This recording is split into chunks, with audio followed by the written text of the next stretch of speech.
उन्होंने हाईवे निर्माण में देश में बहुत ही बढ़िया काम किया और हमारा देश हाईवे में ऊपर जा रहा है लगातार। इसी में आगे बढ़ते हुए मंत्री महोदय जी ने 4 धर्म स्थलों बद्रीनाथ, केदारनाथ, गंगोत्री, यमुनोत्री के बीच कनेक्टिविटी में सुधार लाने के लिए 4 धाम योजना शुरू की है। मैं पंजाब से आता हूँ। जिस प्रकार हिंदू धर्म में 4 धाम है, वैसे सिख धर्म में 5 तख्त हैं, जिसमें से 3 पंजाब में आते हैं, 1 बिहार में और 1 माननीय मंत्री जी के अपने होम स्टेट महाराष्ट्र के नंदेड़ में आता है। तो मेरा मंत्री जी से प्रश्न है कि इन 5 तख्तों के बीच बेहतर कनेक्टिविटी बनाने के लिए भारत सरकार क्या करने जा रही है? माननीय मंत्री जी। सम्माननीय सभापति महोदय, हमारे विभाग की ओर से लगातार ये प्रयास किया जा रहा है कि हमारे देश के लोग जहाँ रिलीजियस टूरिज़्म तीर्थाटन के लिए जाते हैं उसमें अच्छे रोड बने। करीब 22,000 करोड़ रुपए खर्चा करके हमने बुद्ध सर्किट, ये जो पूरा जहाँ भगवान गौतम बुद्ध का जन्म हुआ, जहाँ उनको ज्ञान मिला, जहाँ उनका देहांत हुआ, सब जगह को 4 लेन रोड से जोड़ा है। फिर उसी प्रकार से हमने अयोध्या सर्किट बनाया है।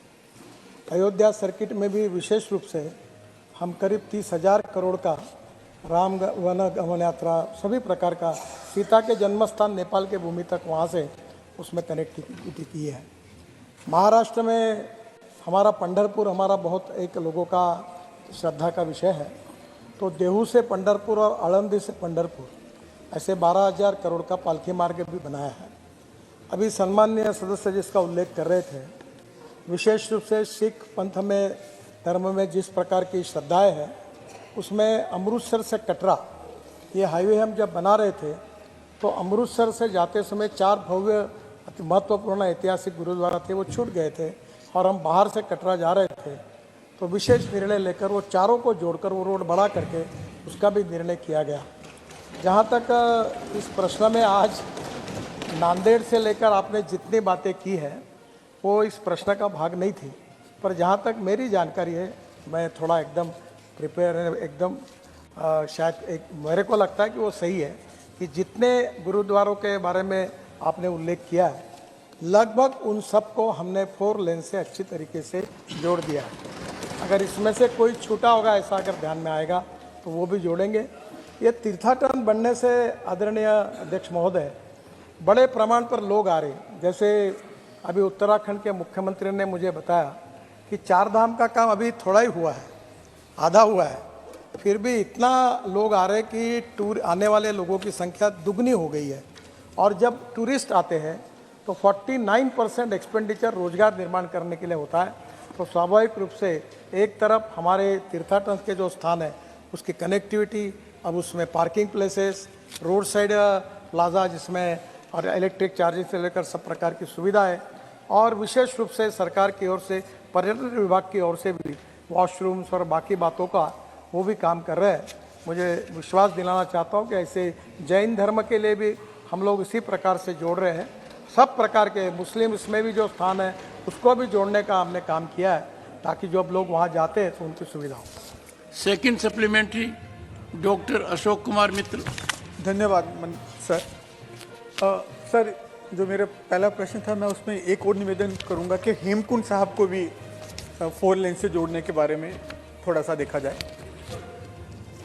सरकार ने 56,000 करोड़ के BOT प्रोजेक्ट्स के माध्यम से शुरू करने की योजना बना रही है।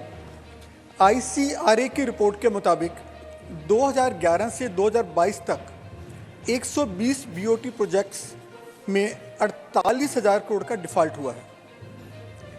तो मेरा मंत्री जी से प्रश्न है कि इतने वर्षों में भी फाइनेंशियल वायबिलिटी वाला मॉडल क्यों नहीं निर्धारित किया जा सका, ताकि जो भविष्य में हाईवे सेक्टर में NPA कम हो सके और जो 56,000 करोड़ के नए BOT आ रहे हैं वो फाइनेंशियल वायबल हो सके। माननीय मंत्री जी। सम्माननीय अध्यक्ष महोदय, हेमकुंड साहब का जो DPR है उसमें एक रोपवे का निर्माण हम कर रहे हैं और शायद इस अधिवेशन समाप्त होने के बाद उसका भूमि पूजन करेंगे तो रोड के बजाय आप रोपवे से ऊपर चले जाएंगे, क्योंकि हिमाचल में रोड बनाना बहुत कठिन है, क्योंकि वहाँ दोनों बाजू में फॉरेस्ट है और लैंड एक्वायर करना भी कठिन है, और हिमालय का जो स्टार्टा है वो भी कभी भी गिर जाता है। तो ये रोप वे उसके लिए बहुत अच्छा उपाय होगा।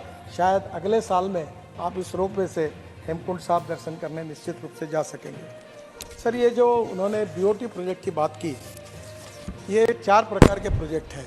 ईपीसी जो हम डायरेक्ट कॉन्ट्रैक्टर को बनाने के लिए देते हैं, फिर BOT built operate and transfer, जिसमें कॉन्ट्रैक्टर खुद पूरी तरह से काम करता है, कंप्लीट करता है, फिर उसका कोट करता है कि इतने साल तक मैं टोल लूँगा, जिसकी ऑफर अच्छी होती है उसको कम अवार्ड होता है। और तीसरा, बीच में जब मैं मंत्री बना तो 406 प्रोजेक्ट 3,85,000 करोड़ के ये बंद पड़े थे, और 3 लाख करोड़ का एनपीए बैंकों में खड़ा था। अध्यक्ष महाराज, आदरणीय प्रधानमंत्री जी के नेतृत्व में हमने बैंकर्स, कॉन्ट्रैक्टर्स, कंसल्टेंट सबको बुलाकर हमने ये सब प्रॉब्लम लगभग सॉल्व कर दिए।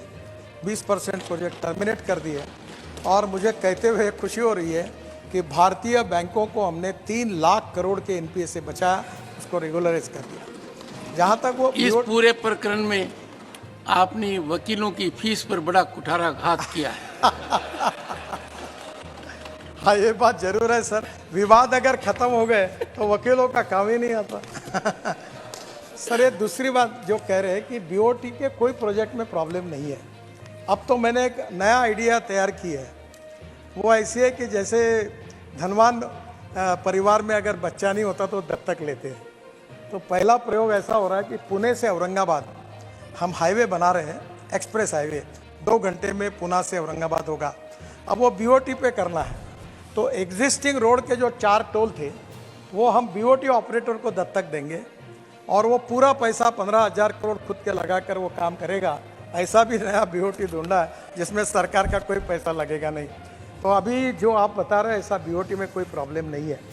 और उस समय जो प्रॉब्लम हुए थे वो लैंड एक्विजिशन के कारण, इन्वायरमेंट फॉरेस्ट क्लियरेंस के कारण। तो अभी हम ये किए बिना ही हम लोग प्रोजेक्ट अवार्ड ही नहीं करते। तो अभी काफ़ी बड़े प्रमाण पर बीओटी कर रहे हैं। अभी चेन्नई में एक रोड, उसके ऊपर ब्रिज, उसके ऊपर ब्रिज, फिर उसके ऊपर मेट्रो। फिर अभी पुणे में हम 50,000 करोड़ के ब्रिज बना रहे हैं, नीचे में रोड, ऊपर में ब्रिज, उसके ऊपर में ब्रिज। तो टेक्नोलॉजी का उपयोग करके सब बीओटी में कर रहे हैं, पब्लिक प्राइवेट इन्वेस्टमेंट में कर रहे हैं, और अभी बैंक भी सपोर्ट कर रही है। और हमारा बॉन्ड इशू जो था अध्यक्ष महोदय, हमारे यहाँ कोई पैसे की कमी नहीं है। हम जब बॉम्बे स्टॉक एक्सचेंज में हमने लॉन्च किया था हमारा इन्विट मॉडल का, तो 7 दिन की लिमिट थी, और 7 दिन के बाद वहाँ स्टॉक एक्सचेंज जाकर मुंबई में वो घंटी बजाकर उसको समाप्त करना था। पर पहले ही दिन 7 घंटे में 7 टाइम्स ओवर सब्सक्राइब हुआ। इतना पैसा जनता ने हमको दिया है। तो मैं आपसे एक अनुरोध करता हूँ कि अब हम लोग रोड बड़े लोगों के पैसे से नहीं बनाना चाहते, छोटे लोगों के पैसे से बनाना चाहते हैं। और हमारा बॉन्ड इश्यू में हम 8.05% इंटरेस्ट पर ईयर दे रहे हैं। और ये भी सुविधा की है कि जो रिटायर्ड लोग हैं उनको हर महीने में, यानी हर महीने में इंटरेस्ट उनके अकाउंट में जमा होगा। तो 8.05% कोई बैंक नहीं देती, कोई नहीं देता। तो आप सब रिटायर्ड होने के लिए जो लोग रहेंगे वो हमारे यहाँ पैसा इन्वेस्ट करिए, आपको 8.05% इंटरेस्ट मिलेगा, और आपके पैसे सब रोड बनाएंगे और उसका फायदा गरीब आदमी को मिलेगा। ये कोशिश हम कर रहे हैं।